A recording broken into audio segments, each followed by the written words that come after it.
ఉయ్యాలవాడ దగ్గర వరదలో చిక్కుకున్న ఏపీఎస్ఆర్టీసీ బస్సు మంగళవారం రాత్రి 15 మంది ప్రయాణికులతో తిరుపతి నుండి కోయిలకుంట్ల వెళ్తున్న ఆర్టీసీ డీలక్స్ బస్సు ఉయ్యాలవాడ మండలం సర్వాయిపల్లె వద్ద వరద నీటిలో చిక్కుకుంది.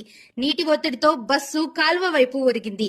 ప్రయాణికులు కేకలు వేయటంతో అప్రమత్తమైన గ్రామస్తులు పరుగున అక్కడికి చేరుకుని అందరినీ బయటకు తీసి కాపాడారు.